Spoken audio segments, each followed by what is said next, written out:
Buenas noches para todos. Les voy a contar un poquito la historia mía, así a grandes rasgos. Eh, Siempre fui muy bueno con los números, siempre me gustaron desde el colegio. Es más, era lo único que sacaba buena nota. Y, y siempre me iba mal en historia, geografía, filosofía y todo el resto. Y, y en los test de psicología, al final me dijeron, tienen que estudiar algo con número, algo con número, algo con número. Yo iba muy despreocupado y a la hora del té no busqué qué estudiar. Entonces, a mí me gustaba salir a caminar y todo, y mi papá me dijo, oiga, abrieron geología, a usted le gusta la naturaleza, métase ahí. Y yo dije, pues sí, metámonos a eso, a ver. Entonces me metí a geología. eh, en, en 8 semestres intenté retirarme 8 veces, una por semestre, y ya en octavo semestre dije, no, pues ya sigo y termino. Entonces terminé. Hice una tesis donde intenté analizar la deformación de una zona de Manizales. Me demoré 1 año y 7 meses haciendo esa tesis. Eso retrasó 2 años mi grado, pero bueno, no me importó. Y cuando terminé, me di cuenta que me gustaba era la física y las matemáticas, entonces dejé la geología de lado, compré un libro de física y me puse a estudiar por mi cuenta y aprendí física solo y haciendo problemas de la forma más difícil, que es aprender solo. Y eso fue como al más o menos los 4 años, 5 años. Me presenté a la maestría en física en la Universidad Nacional de Bogotá y pasé y cursé la maestría y el doctorado en física teórica, básicamente física de altas energías. Y desde eso estoy dedicado a la física. Tengo más o menos unos 21 años de experiencia en enseñanza de la física. Y, y bueno, aquí estamos. Ahora, esa es como mi historia. La refiero mucho es porque el punto de vista mío es un punto de vista de una persona que aprendió física por fuera de los académicos que enseñan la física. Sí, entonces tengo otro punto de vista de ver las cosas y me he dado cuenta cuando converso con mis colegas, si puede decirse, el punto de vista mío es distinto en la academia, ¿sí? Cuando estaba haciendo la maestría que me tocó un director que sabe mucho, pero que no es muy buena gente. Una vez yo estaba metido en la academia porque quería hacer algo académico, algo interesante. Como ustedes saben, uno siempre se idealiza y uno intenta, bueno, yo tenía unas metas por allá arriba, muy lejos, 5 metas que nunca cumplí. Los psicólogos dicen que debo estar completamente destruido porque tenía 5 metas en mi vida y no cumplí ninguna, pero bueno, aquí estoy. Y, y entonces yo estaba con esas metas en el posgrado y el director de tesis me dijo, Mauricio, ¿usted sabe para qué publicamos? Entonces yo le dije que no, pero yo quería que me dijera porque queremos hacer academia, porque queremos contribuir a la física, porque queremos, etcétera. Entonces yo le dije, no, no sé por qué. Y me dice, porque queremos ganar puntos para que nos suban el sueldo. Entonces yo me quedé mirándolo y esa fue mi primera decepción. Y yo dije, este es mi director de tesis y estoy apenas en la maestría y falta el doctorado. Está como grave la cosa, ¿cierto? Entonces, pero yo seguí adelante y, y después cuando entré a la universidad, con muchos ánimos de investigar, yo planteaba proyectos y nunca funcionaba ningún proyecto. Sí, nunca funcionaba ningún, y entonces yo planteé un proyecto, hagamos este proyecto, yo no sé qué. El último que planteé fue un proyecto muy interesante y se involucró a un profesor de matemáticas y de todo, muy bien. Y entonces yo distribuí artículos y nadie trabajaba y nadie hacía nada y nadie. Y después de un semestre me pidieron resultados y nadie trabajaba y entonces pues tocó echar el proyecto para atrás y después de 5 proyectos dije, "Ah, yo no vuelvo a proponer ningún proyecto". Y, y bueno, eso es básicamente como lo que pasa, digamos, en la academia. Ahora,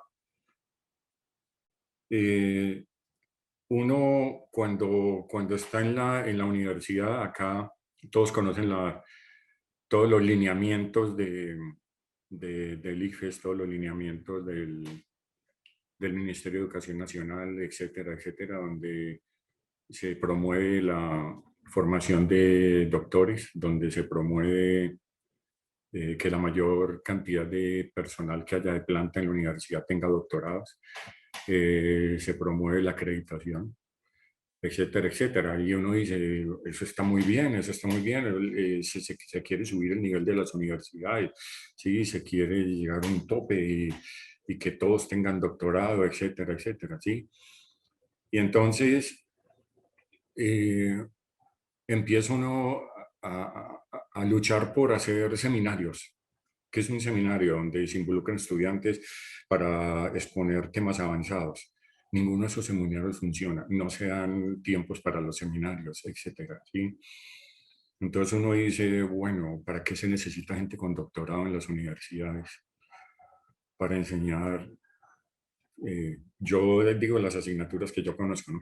Para enseñar electromagnetismo, eso lo enseña una persona con pregrado. Para enseñar vibraciones y ondas, eso lo enseña una persona con pregrado. Cualquier materia de pregrado la puede enseñar una persona con pregrado. ¿Sí? No se necesita maestría, no se necesita doctorado, no se necesita nada de eso. ¿Sí? Entonces, entonces uno dice, ¿para qué quieren realmente las universidades que haya tanto doctor si la gran mayoría de las universidades no utilizan la capacidad de los docentes en su formación más avanzada? ¿Sí? Y realmente es muy difícil, con excepción a que algunas universidades grandes, digamos la nacional, pero no todos, sí, no todos. Y entonces empieza uno como a mirar esto que está pasando en Colombia, está pasando en otra parte del mundo, sí. Y entonces, miren que no sé si vieron el documento que Tomás les envió. No sé, Tomás, para poder mirar en la pantalla. Ahí le sale en verde en la mitad, como Share Ah, Screen, sí, sí, sí. no sé cómo le salga a Eh, usted, y ahí le da la opción de compartir la pantalla que está usted viendo o la que usted quiera, y si va a compartir sonido, ok, también me avisa y le explico cómo es el tema de listo. Bueno, compartir sonido. entonces hay algo muy interesante que es el afán por salir adelante desde el punto de vista de la academia, pero no por razones académicas, ¿sí? Y yo me he dado cuenta que un gran porcentaje, que no puedo decir qué porcentaje, me es imposible saberlo, pero es un alto porcentaje de gente que tiene posgrados avanzados, estaba hablando solo maestría y doctorado, eh, solo desean aumentar su sueldo. ¿Sí? No es el estudiar por la academia. El doctorado, ¿para qué estudia? Como dice el dicho, estudia para saber mucho de muy poco. ¿Sí? Entonces es un tema muy específico y profundizar mucho en ese tema para sacarlo adelante. Eso no se está haciendo. ¿Sí? Se está llenando las universidades de doctorados para poder acreditar y se empezaron a crear una especie de doctorados de garaje, ¿sí? En donde se estudia doctorado con nosotros, viernes y sábado. El viernes por la tarde no hacemos nada, el viernes por la noche nos vamos a tomar cerveza, el sábado en la mañana están en Guayabados y de pronto el sábado por la tarde trabajamos algo. Y nos vemos la próxima semana. Y no se preocupen que en 2 años ya tiene el título de doctor. Entonces, eso es lo que se está promoviendo, un deterioro de la academia con esos doctorados de garaje, pero se está llenando, la gente ya tiene un doctorado muy fácil, ¿sí? Ahora hay mucha facilidad con toda la tecnología que hay para copiar títulos de doctorados. Todos han visto los ejemplos en los funcionarios del gobierno que tienen cantidades de títulos de doctorados, ¿sí? Muy bonitos. Y entonces uno dice, bueno, y eso en otra parte será lo mismo, ¿sí? Y yo he tenido conversaciones con otros compañeros que están en el extranjero y dicen, es la misma cosa en otras partes, es exactamente lo mismo. Sí, hay ciertas universidades que tienen una tradición. Esa tradición es, por ejemplo, Cambridge. Ahí enseñó Newton. Bueno, Newton. Ahí los estudiantes de Newton enseñaron ahí y hay una tradición de investigación. Sí, esas universidades siguen con esa tradición, pero no son todas, son muy pocas. Entrar a una universidad de esas es muy difícil. Entonces, miren que se enfrenta uno a que uno tiene que hacer un doctorado si quiere mantener el puesto y que las universidades tienen que tener muchos doctores si quieren acreditarse. Y ahora la pregunta es por qué se acredita una universidad. ¿Sí? Uno se puede dar cuenta que no es tanto para la academia, para la gran mayoría de las universidades, no estoy diciendo todas, ¿no? Eh, sino por tener el prestigio. Y si se tiene el prestigio, ¿qué se ganan? Estudiantes. ¿Sí? Y al ganar estudiantes, entonces llega el dinero. Entonces miren que es un objetivo no muy académico y que lleva a la destrucción de la academia y también de la universidad. Entonces, empiezan a ver los trabajos de investigación. Ahora, ¿qué hago para investigar? ¿Sí? ¿Qué temas tengo? Les voy a contar una anécdota. Yo hice el trabajo de tesis doctoral, lo hice, lo publicamos. Después, cuando me gradué del doctorado, como a los 2 años, me puse a revisar el trabajo y me di cuenta que la gráfica estaba mal hecha. ¿Ustedes se imaginan? Nosotros teníamos una gráfica que se fue publicado en una revista muy famosa, el Physical Review Day, y la gráfica no era la correcta, estaba mal hecha. Y sacamos nosotros parámetros y todo, y los revisaron los pares y todo muy bien, y lo publicaron, y me gradué y todo, y me di cuenta que la gráfica estaba mal hecha. Entonces volví a escribir un artículo y dije, vea, esta gráfica no era así, era así. Miren que los parámetros cambian, esto significa que las conclusiones no son esta y esta y esta. La respuesta del par es, ya, no, ya hemos publicado mucho de eso, a nosotros nos interesa publicar más sobre ese tema. Y entonces yo me pongo a pensar, hombre, ¿cómo es que yo tengo un resultado que nadie había hecho? Porque esa es una tesis doctoral, es hacer algo que nadie ha hecho. Y se tiene unas conclusiones que fueron erróneas y yo las intento y yo me doy cuenta que hay un error y las voy a mejorar y no aceptan el artículo, porque ya han publicado mucho sobre eso. Sí, entonces miren que no solo es una mediocridad desde el punto de vista en las universidades, sino también en los pares. Y acá es de donde vienen los artículos, la hipocresía de la academia para publicar o publicante, ¿sí? Y de pronto ustedes vieron acá todo el texto que hay acá, donde hay alteraciones, donde la tecnología y el Internet se utilizan para hacer plagios elegantes, ¿sí? Donde se tienen que negar cada rato publicaciones porque o están manipuladas o están copiadas, etcétera, ¿sí? Y entonces miren, esto es básicamente lo que está diciendo acá. Yo espero que todos los hayan más o menos leído. Y hay otra acá que esa sí no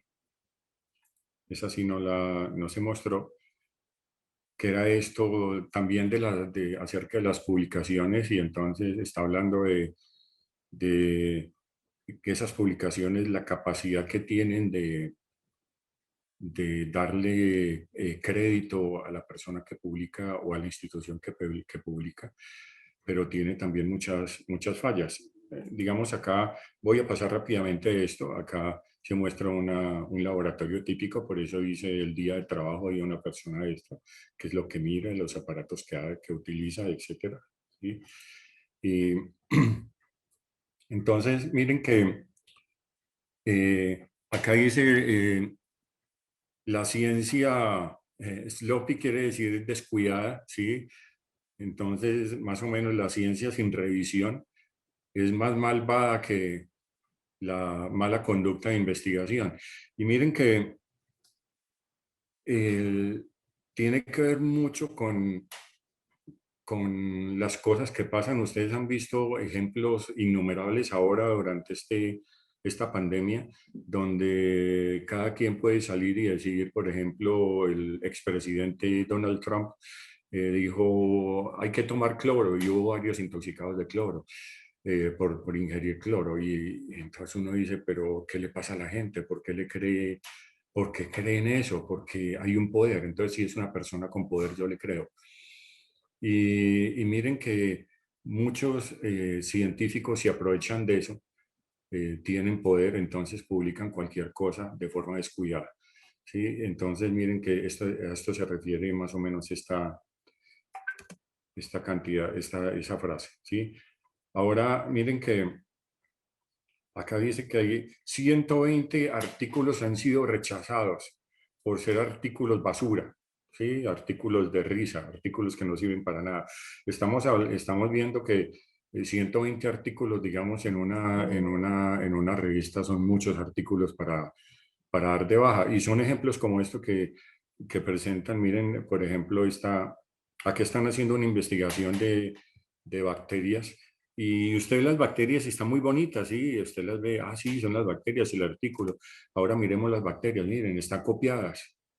Ni siquiera les hicieron bien el Photoshop, miren, están encerradas miren esta belleza. Y así las presentan en los artículos, ¿sí? Y las aceptan, que es lo más grave de todo, ¿sí? Y entonces dicen, bueno, esta área tiene 6 bacterias y esas 6 bacterias están en un área de un centímetro cuadrado y entonces y uno mira las 6 bacterias y todas son copiadas.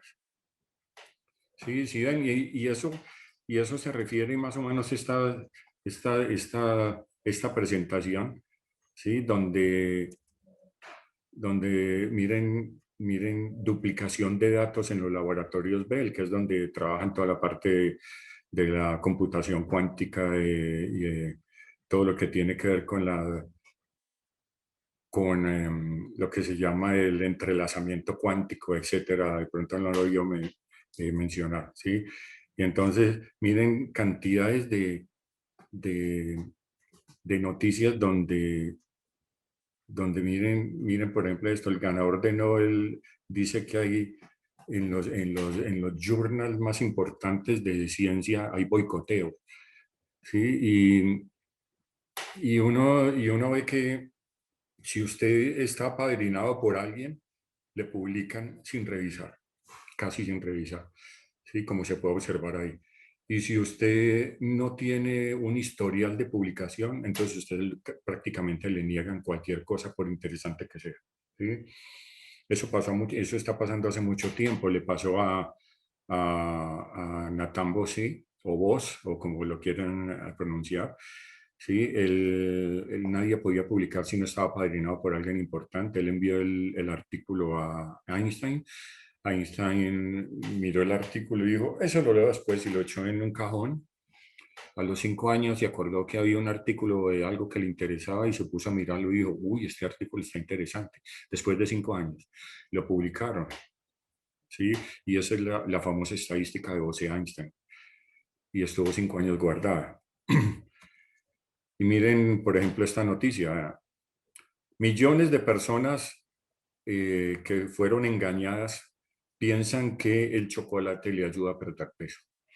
Y entonces, simplemente en la época de los huevos de Pascua, como son estos, sí, que que están con chocolate, muy seguramente había alguien que quería vender muchos huevos de Pascua, entonces contrataron a un científico de esos falsos y dijeron, según las investigaciones, de no sé qué, el chocolate adelgaza, coma chocolate, coma chocolate, y empezaron a comer chocolate y la gente cree eso. ¿Por qué? Porque lo dice una persona supuestamente famosa.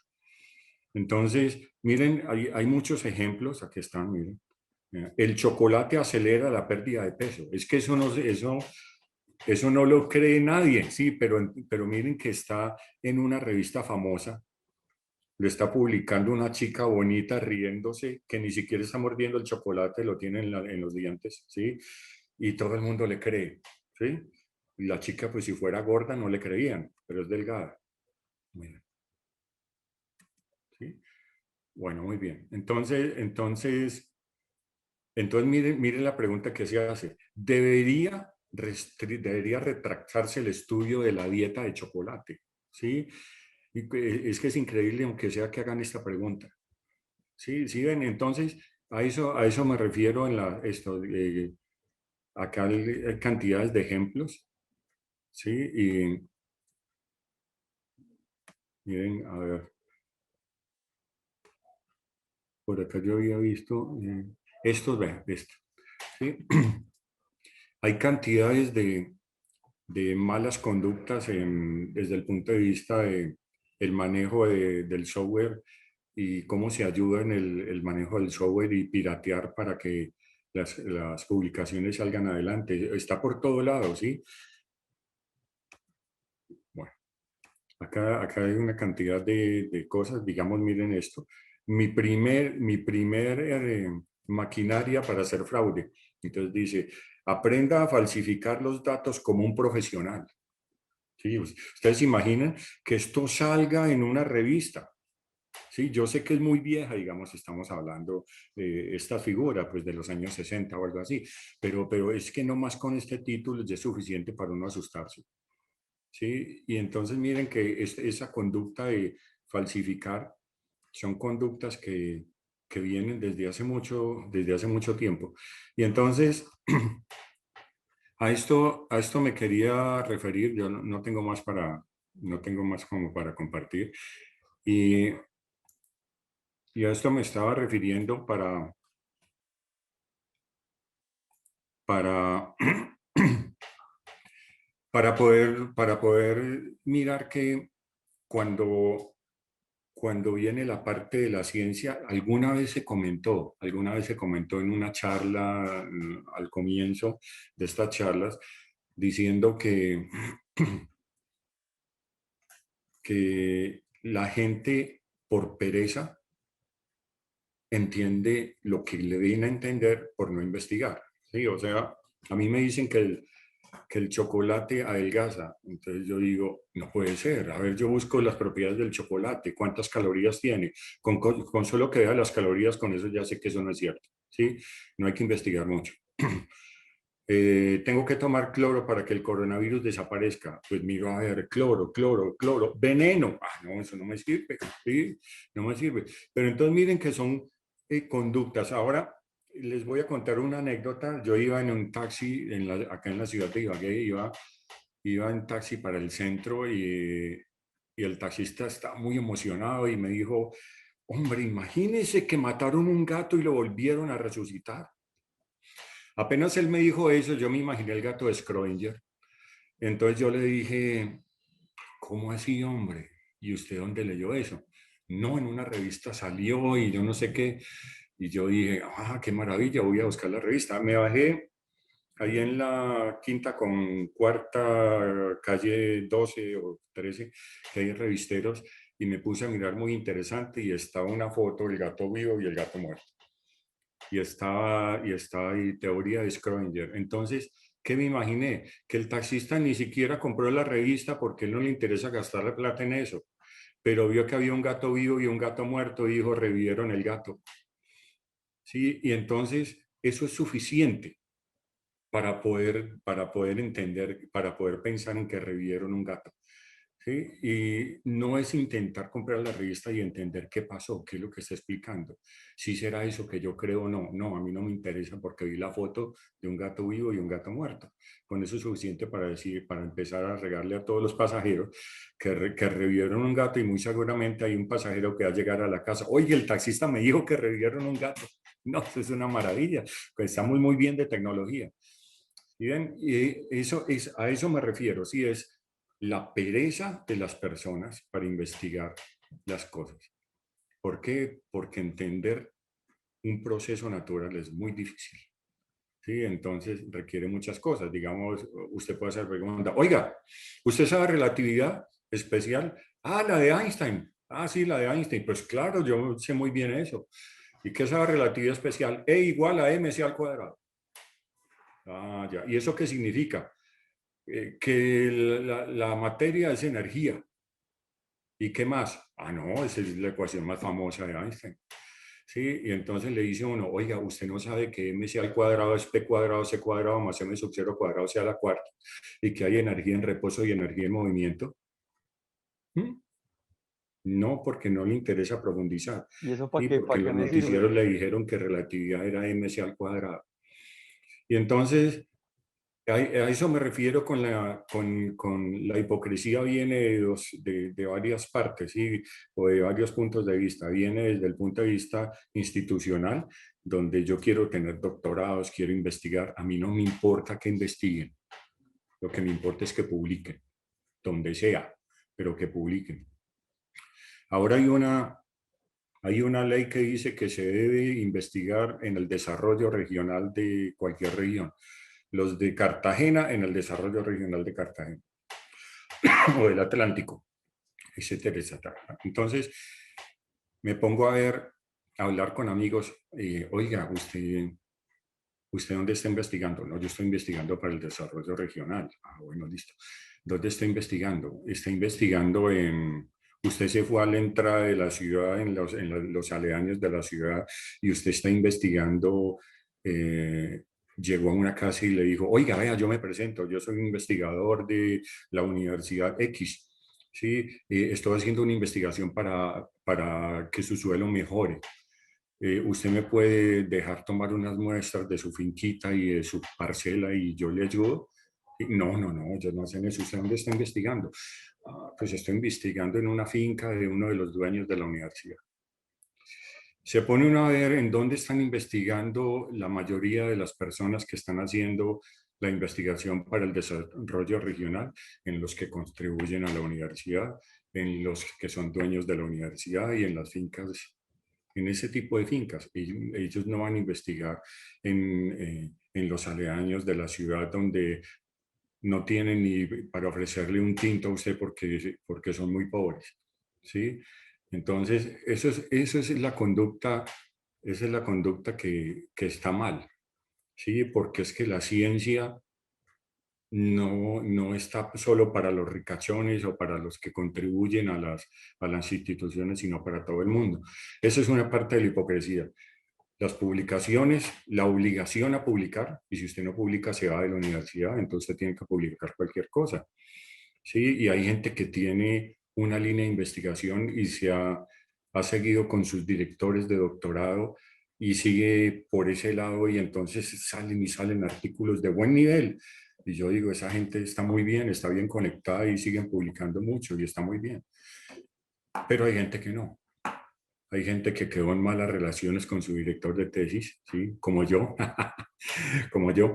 El director de tesis de nosotros era tan mala gente que de 7 estudiantes que trabajamos con él, peleó con los 7.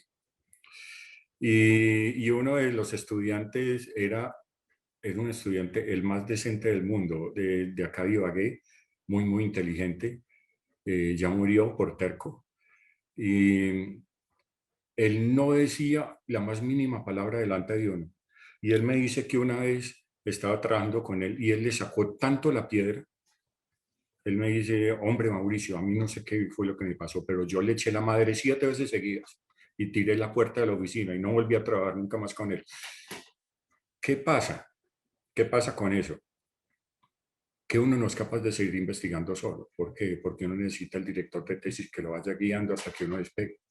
Si se corta ese enlace, entonces ya se trunca un investigador. Y así quedamos nosotros 7. ¿Sí? Entonces, ese es el otro lado, ¿sí? El otro lado de la investigación que no funciona. Entonces, falta mucho sentido humano, falta mucho sentido académico, ¿sí? Y falta mucho entendimiento de lo que es la ciencia para echar atrás toda esta nube de falsedad que hay en la ciencia, tanto publicaciones en revistas como en cualquier otra parte, ya sea de la institución o del mundo, ¿sí? Para poder salir adelante. ¿Sí? Antes de terminar, un pequeño acote, yo miro una entrevista que le hicieron a Oppenheimer. Le dijeron que se quería hacer un arma. Y entonces él dijo, un arma, sí, un arma de destrucción. ¿Y esa arma qué características tiene? No, pues esa arma puede matar decenas de miles de personas instantáneamente. ¿Cómo así? Eso sí es posible, sí es posible, ¿sí? Y él mismo él dijo, hagámosla de una vez, y firmó la carta. Eso está registrado en la literatura, ¿sí? Esa fue uno de los impulsadores de la bomba atómica. Y es lo que yo llamo la ciencia al servicio del mal, ¿sí? Donde hay científicos, por alguna razón, no sé si los obligan o es que les gusta, ¿sí? Que trabajan en la creación de armas de destrucción masiva, que trabajan, este es muy discutible para muchas personas, para mí no, pero para otras sí, que trabajan en el maltrato animal para que haya buenos cosméticos, para que el champú no le irrite los ojos. Llegar a un champú que no le irrite los ojos ha dejado ciego a miles de conejos, ¿sí? Y eso no importa, porque usted va a obtener un champú que no le irrita los ojos a usted. Sí, y entonces yo miro esa cantidad de ciencia que inicialmente comenzó así, pero ahora hay suficiente tecnología y conocimiento para abolir todo eso. O sea, hay suficiente conocimiento para que todos esos ensayos no se necesite hacer sufrir ningún ser vivo, pero no se hace. ¿Por qué? Porque sale más barato. Y entonces, desde ese punto de vista, yo pienso que la ciencia va por mal camino, está mal dirigida y va por mal camino, y la ciencia solo para el servicio de la academia se está perdiendo, y hay una cosa más grave todavía, que se está perdiendo el método científico, donde usted observa, donde usted intenta modelar y donde usted experimenta, y si el experimento reproduce a la naturaleza, está bien, y si no, vuelvo a empezar. Y ahora hay ciencias que no se pueden experimentar, ¿sí? Teoría de cuerdas, a nivel desde el punto de vista cuántico, no hay forma de experimentar con ellas, ¿sí? Sin embargo, se está haciendo. Entonces la pregunta es, ¿cómo voy a probar si es cierto o no? Solo con matemáticas. El método científico se perdió. Y hay muchas ciencias donde el método científico se está perdiendo, y eso me parece a mí gravísimo. Bueno, yo creo que voy hasta acá y oigo sus opiniones. Bueno, Mauricio, muchas gracias. Ya, entonces tenemos acá una pregunta en el chat de Catherine Meneses. Recuerden, amigos y amigas, que hay una opción de levantar la mano. Yo aquí voy haciendo una listica de los que quieran hablar, o los que se quieran ahí desmutear y hablar, lo pueden hacer. Yo igual pues tengo un par de follow-up preguntas. Acerca, pues lo de los mercaderes de diplomas, eso, eso, eso salió en muchas noticias, y yo cuando estudiaba en la Nacional, todos tenían chistes de las universidades, ¿sí? En la Universidad de los Andes se le decía de frente a los cerros y de espalda a Colombia, y eso es como se le decía en la Universidad de los Andes. Y bueno, la razón que ellos decían era que la gente se graduaba para irse a Colombia y no ayudar a Colombia para nada. pero también lo decían por muchas otras razones, falta de rigor académico. Y yo pienso que, no sé, es muy difícil decidir si hay mercadería de diplomas en los Andes solamente o en cualquier universidad de Colombia, porque, porque yo he sido jurado de profesores y yo encontré profesores con doctorados en física mexicanos y no se saben las leyes de Newton. Sí, y uno dice, ¿cómo es posible que una persona con doctorado no se sepa bien las leyes de Newton? No hay posibilidad. Sin embargo, se presenta, ¿sí? Entonces uno dice, a ese señor no le dieron haber dado el diploma, se lo dieron, ¿sí? Y ¿cuál es el requisito para que le den un diploma? Y ahora nos vamos a la parte más fundamental. ¿Cuál es el requisito para que usted apruebe una asignatura? Sí, sí. Yo hago una cosa, digamos, usted una asignatura, yo intento dar las asignaturas con rigor. Yo era en la Universidad de Ibagué el profesor que tenía más publicaciones en los memes Unibagué, donde a mí me tomaban una foto sonriendo y me tomaban una foto sonriendo y aparecía en los memes. El profesor Vargas está sonriendo porque va a comenzar el semestre y nadie le va a ganar la materia. y, eso, y eso era lo que, y eso era lo que decían en general en el profesor y, y entonces, y ponían memes diciendo, al comienzo del semestre decían, no inscriba en la materia con el profesor Vargas porque usted no es capaz de ganarla, inscríbala con otro profesor.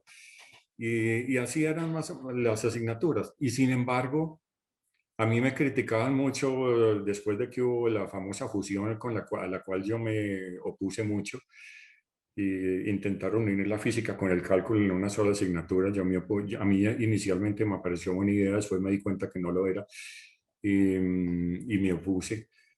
Y eso fue una de las causas por las cuales causó mi expulsión de la universidad, oponerme tanto a eso, porque eso era una línea institucional.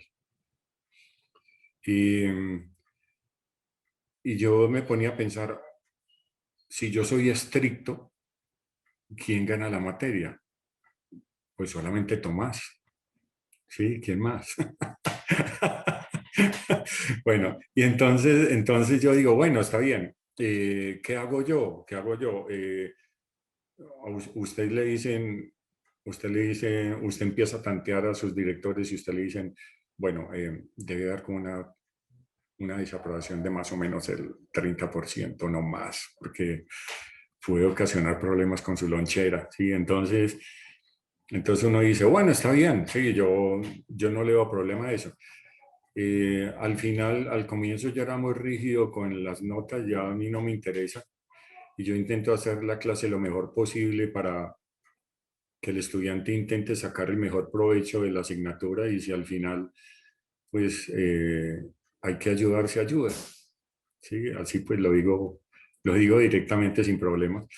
Sí, y a veces la gran mayoría han ganado la asignatura y en el semestre siguiente les pregunta a uno y no se acuerdan de nada, perdón, a la semana siguiente.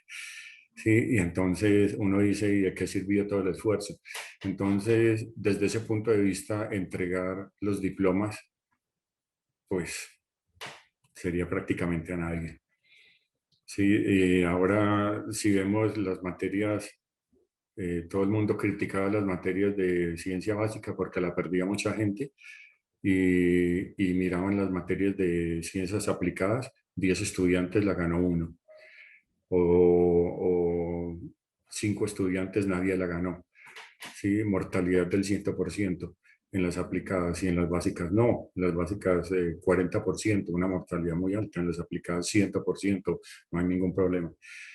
Entonces, entonces eso de la mercadería de diplomas, eso yo pienso que no solo pasa en los Andes, sino en muchas otras universidades. Bueno, aquí seguimos con una pregunta de Juanma, que Juanma, adelante.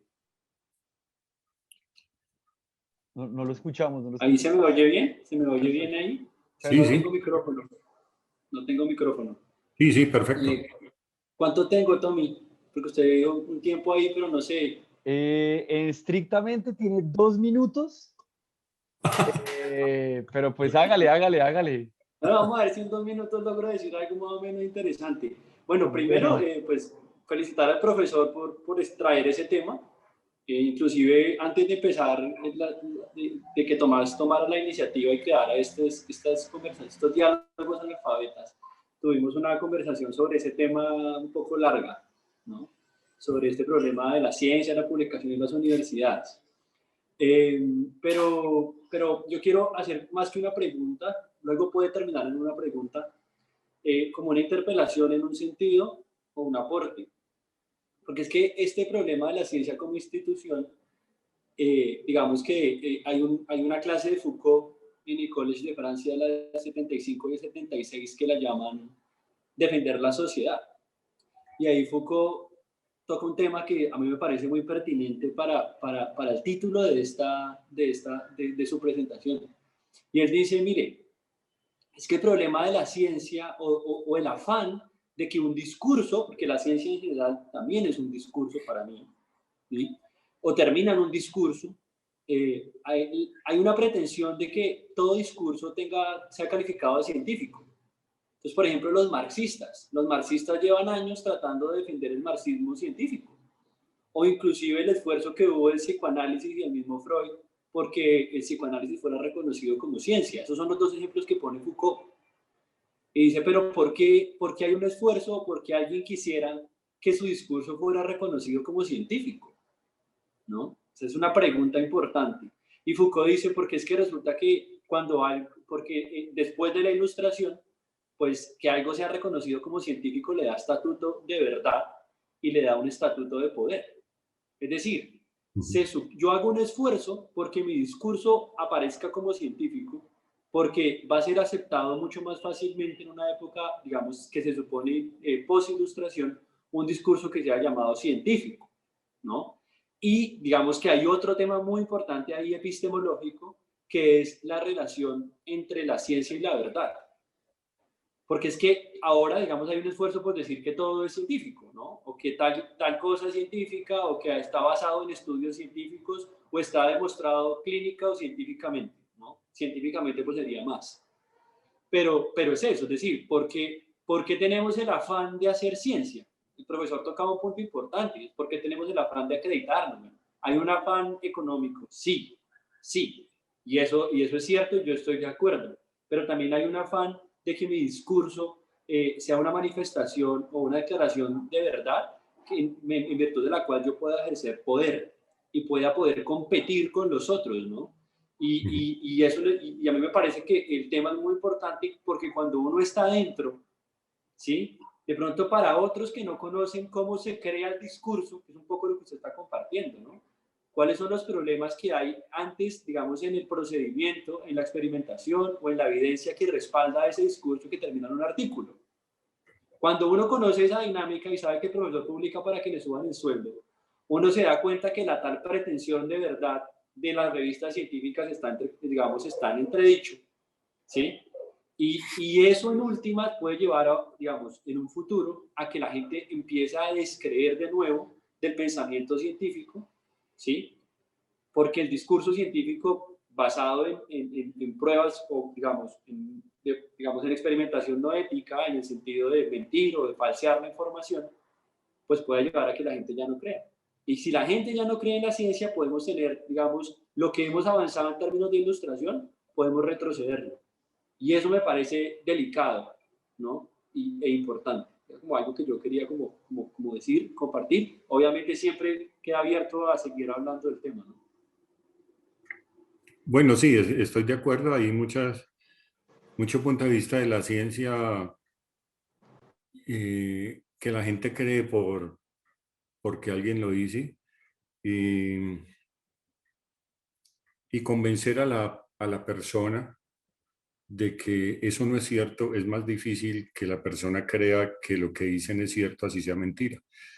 Sí, y es básicamente el problema del mantener ignorante a la gente. Eh, yo veo los discursos, por ejemplo, de los presidentes, los últimos que ha habido, eh, y comienza en el discurso, vamos a apoyar la minería, ¿sí? Extracción de oro, etcétera. ¿Sí? ¿Cómo se está haciendo la minería? Creo que no cambia en los últimos 400 años. Solo que ahora hay máquinas con más poder de flujo de agua para tumbar la montaña más rápido. Y yo digo, pongo el ejemplo al presidente Kennedy, donde él dijo, le vamos a ganar a los rusos, nosotros vamos a llevar un hombre a la luna primero, ¿sí? Miren que eso se convirtió en un propósito nacional, ¿sí? ¿Y eso qué implicaba? Eso implicaba que todas las universidades líderes tenían que enfilarse a lograr eso. Había dinero para que la gente pudiera lograr ese objetivo. Sí, eso fue algo nacional. ¿Sí? Acá yo les escribí una carta. Yo me acuerdo que yo escribí una carta a, a Fajardo, a Petro, a todos ellos diciéndoles, pero ¿qué están pensando ustedes? Ustedes deben promover la ciencia.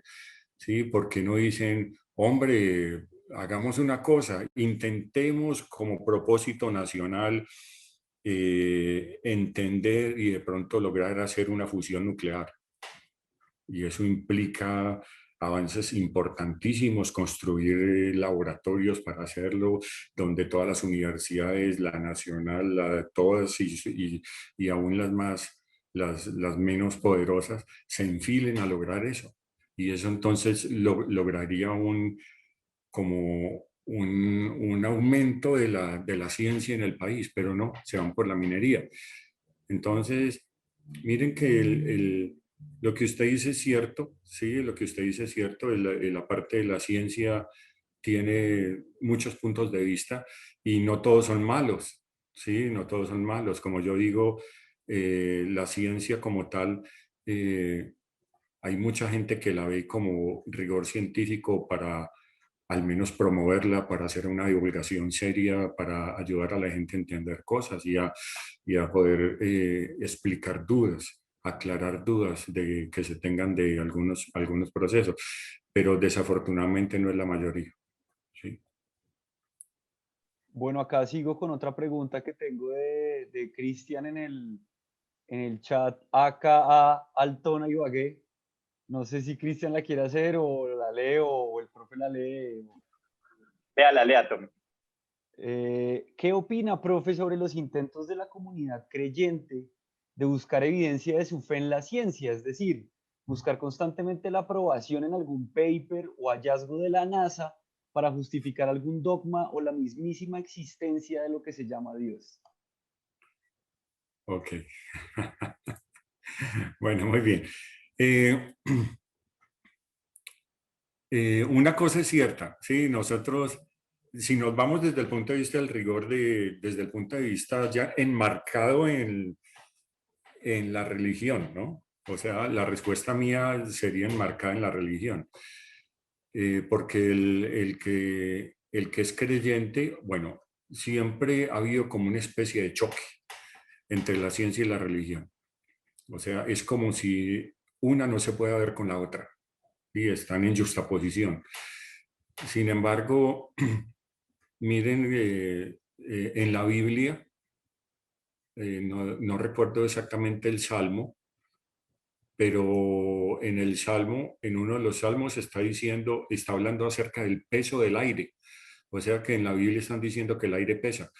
Y estamos hablando de los salmos, o sea, se supone que el libro de los salmos está hecho hace varios miles de años. ¿Sí? ¿Y cuándo se descubrió que el aire pesa? Hace poco, ¿sí? Relativamente poco, hablando desde el punto de vista de esa cantidad de cosas, de años. Y entonces usted mire en la Biblia y los estudiosos de la Biblia dicen, miren, acá hay muchas cosas de la ciencia. Y empiezan a citar pasajes de la Biblia donde dicen, miren, acá se decía que el aire pesa, miren, acá se decía que hay átomos, miren, acá se decía que tal cosa, ¿sí? Entonces es, no sé, digamos, la existencia de Dios yo no creo que se pueda lograr explicar mediante la ciencia, es más un acto de fe. No sé, digamos, en la parte de la Biblia, son una cantidad de libros hechos en un intervalo de varios miles de años y hechos por personas distintas y los libros nunca se contradicen el uno con el otro, ¿sí? Entonces esa es la explicación que dicen, bueno, miren, yo tengo dos personas que nunca se conocieron, nunca se vieron, vivieron con una diferencia de 1000 años, escribieron libros hablando de más o menos la misma cosa y nunca se contradicen. Y eso está datado por el carbono 14, o sea, es innegable. Y uno dice, bueno, eso lo escribió la misma persona, ¿no? Pero ¿cómo falsificó el carbono 14? No puede ser. Entonces dicen, esa es una de las existencias de Dios. Sí, o sea, ese es el punto de vista. O sea, el punto de vista de Dios es más o menos la datación de carbono 14 de los libros que hay, donde no hay contradicción entre esos libros y por tanto, entonces se le llama libros por inspiración divina. ¿Sí? Donde entonces se inspiró por Dios, no hay contradicción entre todos los libros, están datados con varios miles de años de diferencia y entonces al no haber contradicción, entonces esa es una de las razones por las cuales se dice que la Biblia es cierta y proviene de Dios. Pero digamos que yo logre hacer matemática y decir Dios existe, pues yo no he visto nada parecido. Sí, no he visto nada parecido. Hay cosas que hablan de la ciencia, por ejemplo, el valor de la gravedad, 9.8, variaciones muy grandes, exageradamente grandes, 9.78. Sí, digamos, estamos hablando en la Tierra. Ahora, si la constante de gravitación universal, que está dado con una cantidad de dígitos, con una precisión muy grande, varía al final no más unos pocos de esos dígitos, se puede dispersar todo el universo. Si hago aumentar un poquito esos dígitos, todo se apelmaza, se contrae. Entonces dicen, bueno, miren, esa es una de las pruebas de que Dios existe. ¿Cómo se escogió exactamente ese número con esa precisión? Entonces los científicos dicen, no, es que hay multiversos. Mire, en un universo es este número, y en otro hay otro, y en otro hay otro, en otro, y nos tocó al azar donde ese es el número correcto. ¿Sí? Entonces miren que siempre va a haber una discrepancia para poder hacer la elección de la ciencia, pero yo, hasta donde yo he leído, no he encontrado ninguna teoría científica o matemática que diga que Dios existe con una ecuación. Catherine Meneses tiene la palabra. Hola, no, quería hablar sobre eso, de lo de la ciencia, es cuestión de fe que decía el profe, porque en realidad estaba pensando en eso en estos días, como que yo tengo como un conocimiento muy limitado en ciencias, mi base científica es prácticamente solo la medicina en realidad. Entonces como que a veces me preguntaban como eso, como que usted cree, ¿en qué cree? Yo les decía, porque estamos hablando de la astrología precisamente, entonces yo les decía que a mí me parecía que era una ciencia en pañales, que aún le faltan muchísimas cosas, bueno, etcétera. Entonces llegamos a la discusión pues de la fe en la ciencia, porque yo no tengo forma de sentarme o sea, yo me aprendo muchas cosas, las entiendo, las abstraigo, o sea, como por medio de la abstracción logro como comprenderlas de una forma pues muy en realidad superficial, excepto intento con la medicina, que también igual sería muy superficial. Y cuando uno se sienta como que es imposible que yo me siente a hacer absolutamente todos los experimentos y me siente a confirmar todas las teorías científicas que han llevado a todas estas cantidad de personas a sacar esta cantidad de conclusiones que nos han llevado al avance tecnológico científico en el que estamos ahora. Entonces creo que sí es cuestión de fe, porque yo les creo a estas personas que han investigado durante tantos milenios. Entonces yo les explicaba, porque comparaban eso, la astrología con la fe, y yo les decía, sí, o sea, todo es cuestión de fe, la ciencia también es cuestión de fe, y creer en la ciencia también es en parte como una especie de religión. porque no lo podemos comprobar del todo. Y otra cosa que quería decir, no sé si de pronto quiera como hablar sobre esto que acabo de decir o hablo de una vez de lo otro. Tomás, ¿no? ¿Qué es lo otro? Lo de la No, era enfermedades. sobre como mi experiencia, era como más como una anécdota de mi experiencia en la medicina basada en la evidencia que nos metieron desde primer semestre y de mi experiencia de un posgrado. Los posgrados en medicina son tipo doctorado, entonces nosotros tenemos que sacar tesis y trabajo de grado y hacer como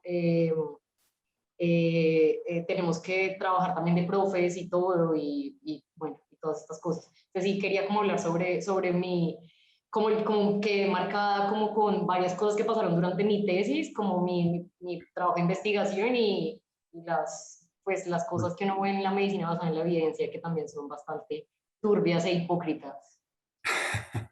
Hay un, hay un, hay un nivel de reduccionismo en el cual se llega a donde ya nada se puede explicar.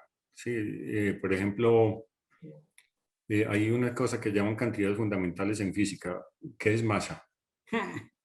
Dígame qué es masa. Entonces usted dice, Cantidad de oh, materia. masa es una cantidad de materia. ¿Qué es materia? Cantidad de masa. Colección de átomos y al final termina usted volviendo a involucrar masa. Entonces son cosas muy difíciles. ¿Qué es carga? ¿Hay carga positiva y negativa? No, yo no pregunté eso. Dígame qué es carga. Eh, eh,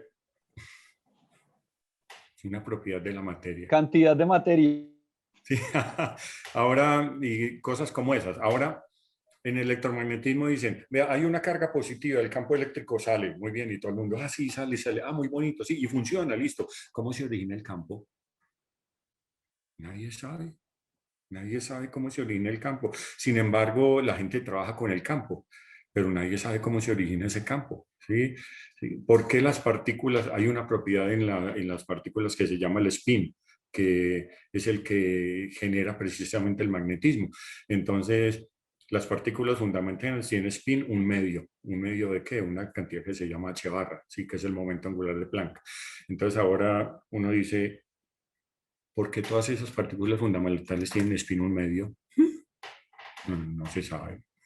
Pero eso son, y nadie lo ha podido hallar. Entonces, si uno se pone a mirar eso, una de las razones por la que Catherine dice eso, fue una de las razones por las cuales yo me dediqué a la física, porque yo quería entender la parte fundamental, la parte muy, muy fundamental. Sí, y entonces, pero me doy cuenta que entender la parte muy, muy fundamental es muy difícil, prácticamente imposible. Pero tiene razón, estoy de acuerdo con esa apreciación. Sigue entonces Ana Garzón. Adelante, Hola, Ana. ve, yo no sé si me voy como para otro lado de la conversa, pero como en Está bien, relación está a bien. esta, como de la carrera por los diplomas y demás, y de los múltiples papers y cómo también relacionarse con la ciencia de manera pues más independiente y también como más autónoma, ¿no? Entonces como esas experiencias como de tipo los hackerspaces o los proyectos de orden de ciencia participativa y estas cosas, pues son muy bacanos porque ahí pues obviamente no están haciendo una carrera pues por el PhD o el escalafón que nadie les va a pagar por ese tipo de investigación, pero que es útil, ¿no? Por ejemplo, eso que vos estabas diciendo sobre las investigaciones de desarrollo regional y demás cosas. Uh -huh. eh, por ejemplo, hay unos pelados yo trabajo en el Pacífico y hay unos pelados en el Chocó, pues que con el tema de la minería no saben cómo atacar este problema de tener el atrato lleno de mercurio y están ahí trabajando con hongos y con distintas plantas y todo el tema tradicional, pero también metiéndole mucho cacumen desde la UTC y desde la toxicología para ver pues por dónde sale una respuesta al problema comunitario de la intoxicación por mercurio, ¿no? Y así uno va viendo también como estos parches pues que sí se salen de la carrera, obviamente pues están ahí navegando por la financiación de sus proyectos porque obviamente esto no hay universidad que lo pague. Algunas veces la universidad se acerca un poco como a esto, pero pues obviamente el desarrollo de lo que podría llegar a ser una investigación es muy lenta porque no tiene pues el aparataje ni la financiación ni nada de esto.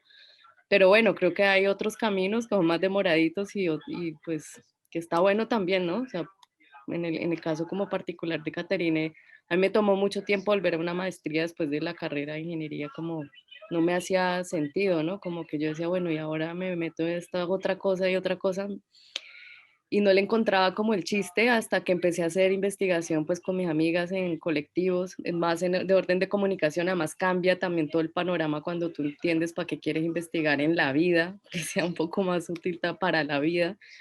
Y empezamos a presentarnos a becas de investigación independiente.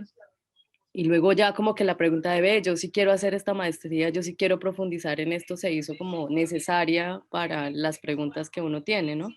Pero pues ahí uno se encuentra, ¿no? Con los profes, llego a la maestría y me encuentro con los profes que están haciendo eso para que el escalafón del magisterio pues les pague más y pues bacano, pero de verdad uno dice, no, está como crudo el debate aquí y extrañaría uno como esta gente que trabaja, sobre todo profesores de orden rural, que contaran y que estuvieran como con la cabeza súper prendida de cómo hacer que esto funcione en sus trabajos más prácticos. Te terminan haciendo tesis muy raras que no tienen nada que ver con su práctica, entonces, no sé, ahí como que lo dejo. Bien, sí, sí, sí. Yo siempre ha sido un buen camino ese, intentar ver yo qué problemas veo, digamos en tu caso, qué problemas se ven en la comunidad o con los amigos. Y yo digo, miren, acá hay un problema, ahora quiero investigar en eso. Y para investigar en eso, ¿qué debo aprender? Debo aprender tal cosa. Entonces me voy a meter en una maestría sobre este tema para poder hacer eso. Eso está bien. Sí, yo pienso que es una buena forma de comenzar. Yo les decía a mis estudiantes de ingeniería, les decía, miren, ustedes en último semestre enrólense con una empresa y en esa empresa miren qué problema tiene. Y entonces ustedes analizan qué problema tiene. Después de que analicen el problema que tiene y se acabe su pasantía, ustedes vayan donde el dueño de la empresa y le dicen, mire, yo sé que esta empresa tiene este problema. Yo se lo puedo resolver. Contráteme. Una forma de conseguir trabajo, ¿sí? Y una forma de conseguir posgrado también. Y es ver primero el problema y después ver qué estudio relacionado para poder solucionar ese problema. No es entrar en un posgrado porque necesito tener un diploma para después tener el título y no sé qué hacer. No sé qué hacer y eso es lo que pasa lo que le pasa a la mayoría de la gente. Bueno, pero eso estuvo muy bien. Vamos con un par de preguntas finales. Ya pues nos pasamos la horita suave. Vamos con Cristian acá Altona y después yo quería hacer un par de comentarios. Cristian, adelante. Gracias, Tommy. Me llamo Cristian, ahí aparece el nombre de Altona porque es el nombre de la empresa y no sé cómo cambiarle el nombre, creo que solo Tomás puede hacerlo. Tomás, cámbiame el nombre como Dios le cambió el nombre a Jacob y le puso Israel. No es así, no se puede, solo él tiene el poder, solo él tiene el poder. Ahí le Un par puse de Israel. comentarios. Un par de comentarios frente a la charla inicial que estuvo teniendo el profe. Me atrajo el punto de las universidades que desean tener más doctores y quiero hacer un comentario sobre eso y también posterior a la pregunta que hice, que sería como mi reacción también sobre ella. Inicialmente me atrapó mucho esa parte porque fue la parte en la que me conecté de la charla cuando se estaba hablando de ese deseo de los profesores que quieren ser doctores y ergo las universidades que quieren doctores, porque si tienen doctores pues pueden llegar a la acreditación y si tienen acreditación pues van a tener más estudiantes, si tienen estudiantes pues eso se traduce en plata, ¿no? Entonces también se pierde ahí el chiste de hacer esto por amor a la ciencia. ¿Dónde queda el amor a la ciencia, el amor a la academia? Y disculpen mis comentarios que siempre tienden a ser como, siempre que me conecto y hago apuntes son de corte teológico, pseudoevangélico, pero pues bueno, es mi área de reflexión. Yo trabajo en teología, soy pastor también, pero pues para subsistir como pastor doy clases y soy profesor de lingüística. Y en medio de estos es que surgen todas mis reflexiones. O sea, mis reflexiones de la ciencia son desde la teología, mis reflexiones de la biología son desde la teología y así como probablemente alguien que se mueva en el campo de las matemáticas, sus reflexiones de la vida van a ser desde la matemática. Asimismo, yo reflexiono es desde la teología y pienso en esta intención de buscar el dinero en las universidades con la bandera de la ciencia. Pienso también en términos teológicos o en términos más de religión, en la religión que busca acólitos, ¿sí? Que busca a los fieles a fin de tener más recursos económicos, así como las universidades a veces llevan la bandera de la ciencia para tener más estudiantes y más ingresos. Muchos desde la religión llevan la bandera del llamado Cristo para buscar también más ingresos. Y existe una frase muy común dentro de las comunidades cristianas que es ganar almas. Y ese ganar almas no es más sino ganar miembros para al fin y al cabo ganar diezmos y ofrendas que van a financiar el iPhone del pastor o el carrito nuevo del hijo del ministro. Entonces relaciono ese comentario inicial del profe de la intención de las universidades de ganar doctores con también las intenciones eclesiales que existen de ganar almas para Cristo. Y ya referente a mi pregunta de el deseo incesante de una gran parte de la comunidad cristiana o creyente de buscar aprobación a sus creencias en la ciencia, me interesaba mucho conocer esa opinión desde alguien que trabaja en ciencia, porque es que yo no trabajo en ciencia, lo mío son más reflexiones desde las humanidades. Y es que me interesa esto un montón porque me topo constantemente con comentarios de ese estilo. Es que leí un artículo que publicó tal científico que prueba que Dios existe y leí tal artículo de tal persona que prueba que tal principio de Dios es fundamental. Y yo por lo menos me siento muy identificado con lo que el profe dijo, y es que yo no he hallado una prueba de Dios en la ciencia. Y sí, soy creyente y sí, soy pastor, pero yo no explico a Dios desde la ciencia. O sea, creo que la explicación más razonable para mí cuando me preguntan por qué crees en Dios es que se me da la regalada gana. Es que no tengo ningún argumento para creer. Se me da perdón el vocabulario, se me da la puta gana de creer y creo. Esa es mi razón. Al fin y al cabo, Dios es fe y la fe es voluntad y deseo también. Entonces, me interesaba mucho también conocer esa argumentación desde el punto de vista científico y me gustó mucho cuando explicó lo del carbono 14, ¿no? El carbono 14 nos prueba ciertas cosas, cierta antigüedad y de ahí podríamos decir que se pueden sacar algunas conclusiones, pero argumentar que Dios existe desde el carbono 14 es absurdo, ¿sí? Porque sí, la fe no se basa en el carbono 14, sino más bien en el deseo. Yo entiendo a Dios como un deseo supremo y no como una evidencia suprema. Por eso yo a veces siento como lástima de las personas que buscan aprobación de su fe en la ciencia. Yo creo que hay principios científicos que lo pueden dejar a uno asombrado, que uno dice como putas pasa esto, ¿sí? ¿Cómo es? Ahorita explicaba lo yo no soy científico ni eso, pero ahorita hablaba de los campos de qué, cuál es el origen del campo de yo no sé qué, que uno se queda como, bueno, uno parte desde el campo de yo no sé qué para hablar, pero uno no sabe dónde surge ese campo tal del que estaba hablando ahorita. Uno se asombra ante ciertas cosas de la ciencia y pues no queda sino eso, asombrarse. Yo sí creo que hay principios científicos que lo dejan a uno asombrado, pero no busco encontrar a Dios en esos principios científicos. Algo así como la cuestión, la lucha eterna de la ciencia y la teoría de la evolución. Yo como cristiano, de hecho, me considero creyente de la evolución, porque es que una cosa no niega la otra. O sea, yo como persona creyente me entiendo creación de Dios, me entiendo formado por las manos de Dios, pero eso no niega que mis padres hace 31 años lo pasaron delicioso y pues me concibieron. Sí, o sea, la obra de Dios no niega el coito de mis padres.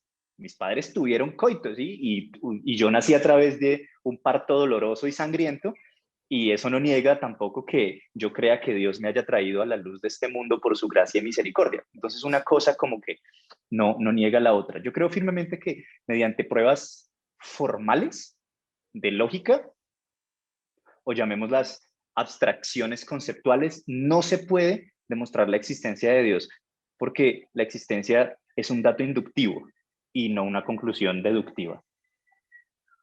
Okay.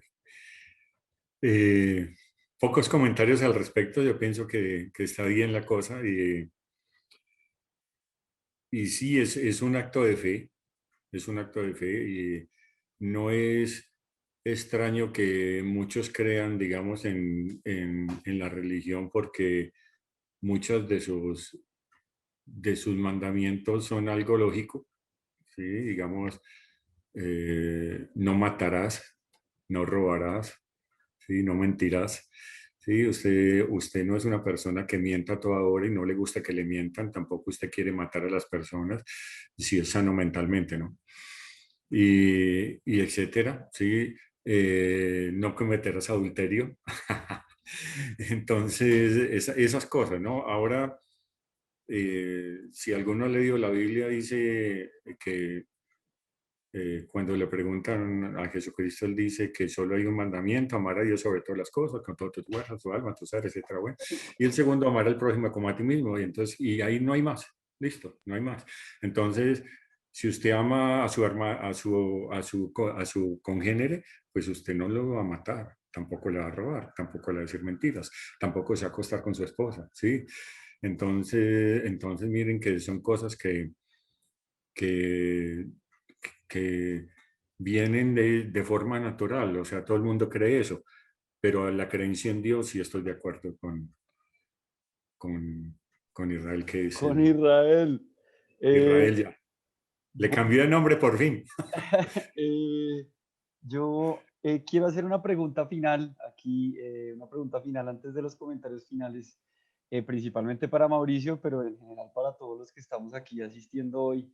Y es que, bueno, le hemos dado muy duro a la ciencia y le hemos dado muy duro a la academia y al tema de las publicaciones, pero creo que no todo es malo, ¿no? Entonces, mi pregunta para darle un respiro a las publicaciones y a la ciencia en la academia es, ¿hay una estructura básica para uno publicar un artículo que es IMRD, que se refiere a introducción, materiales y métodos, resultados y discusión, que es la estructura básica que le piden a usted, no siempre, pero sí en la mayoría de lugares para publicar? ¿Usted cree que eso está mal del todo o que puede servir porque cuando yo quiero ir a ver un estudio, entonces no quiero ver los materiales, sino que quiero primero entender cuáles fueron los resultados que sacaron, o quiero ir a ver la discusión, o solo quiero ver los materiales que utilizaron? Mi pregunta es, esa estructura que es un parámetro, Negro, negro. un parámetro cerrado de la ciencia, ¿usted considera que está bien o que está mal? Eh, no, yo creo que está bien. Digamos, la parte introductoria es para interesar a las personas. ¿Sí? Si usted sabe el tema, usted no lee la parte introductoria. Entonces, lo de los materiales y lo de la metodología y lo de las conclusiones, yo pienso que es necesario en cualquier artículo. Y si usted es un conocedor del tema, tanto como el autor, usted puede pasar de una vez a las conclusiones. Sí, en general, usted cuando lee la introducción de un artículo lo lee para enterarse más o menos sobre qué trata y después de leer la introducción dice, ah, esto no me gusta, fuera, ¿sí? O a veces usted lee la introducción y dice, oiga, me interesa, voy a pasar las conclusiones, ve, está concluyendo algo interesante y me voy a la mitad, ¿sí? Y miren que en general la persona que aprovecha todo el artículo, o sea, lee absolutamente todo el artículo, es la persona que está investigando en un tema donde ese artículo se necesita para entender el tema. En general, nadie trabaja todo un artículo completo, a no ser que le interese el tema como tal, ¿sí? Si solo se quiere enterar, por lo general solo es la introducción y conclusión. Si usted lee los materiales y cómo lo hizo, ya es una parte más técnica, entonces su objetivo es otro. Pero yo pienso que todo debe seguir así.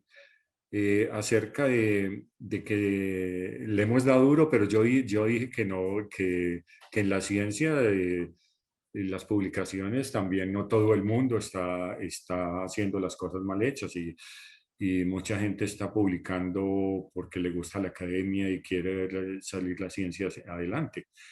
¿Sí? Y muchos están publicando no por ganar sueldo.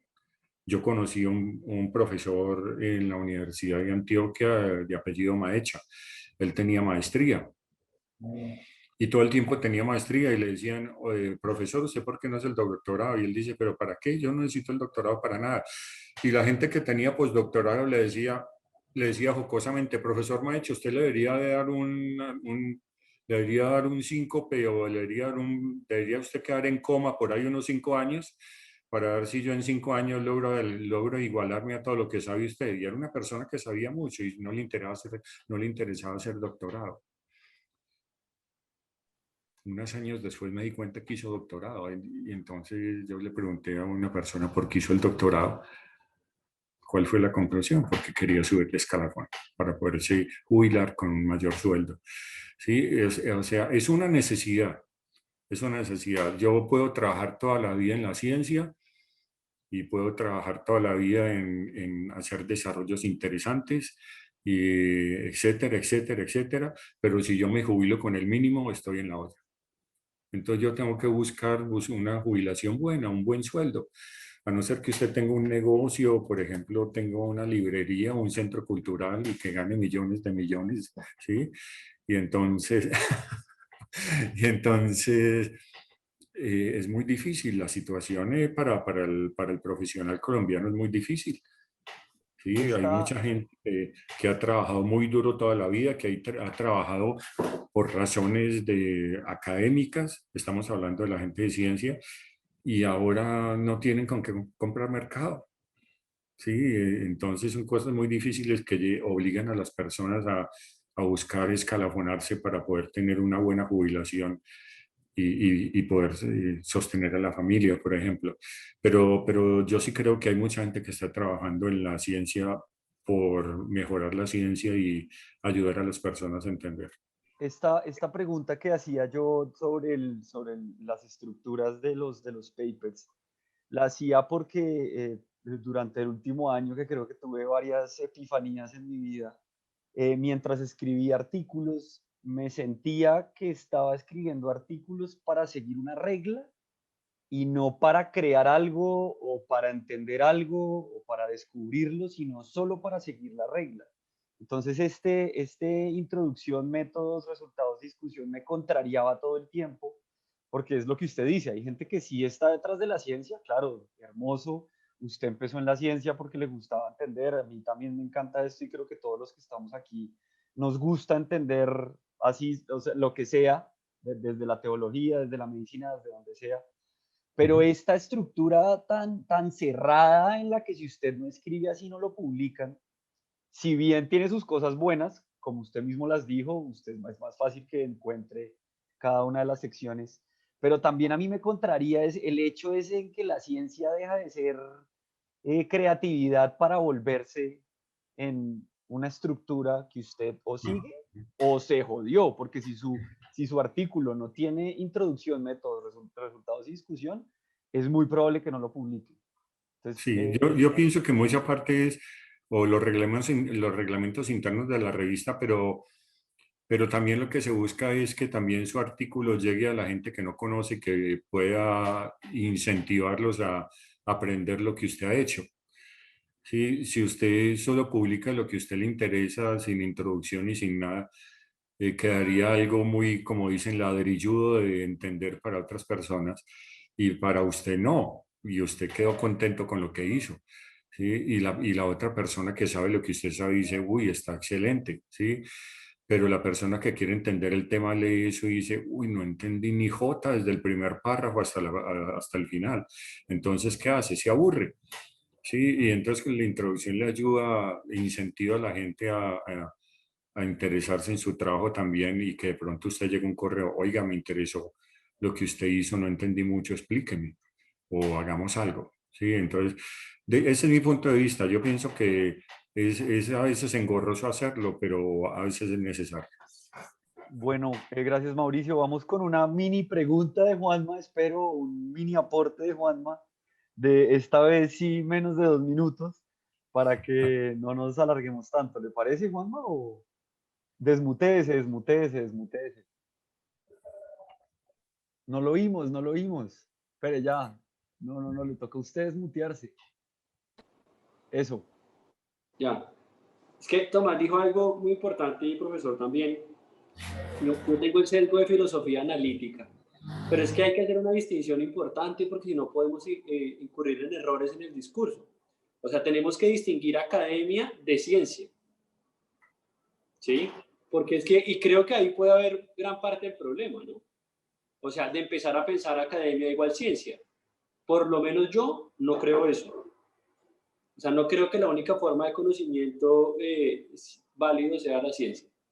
Puede ser muy importante, tal vez una de las más importantes o la más importante, eso sería otra discusión, pero no creo que sea la única. Y no pueden estar por fuera de la academia y de la discusión otras áreas de conocimiento. Eso sería lo primero.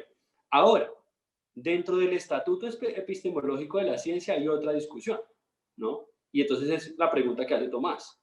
Entonces dice, ¿será que para que yo haga un paper que sea reconocido como paper, tiene que haber un discurso, una estandarización del discurso?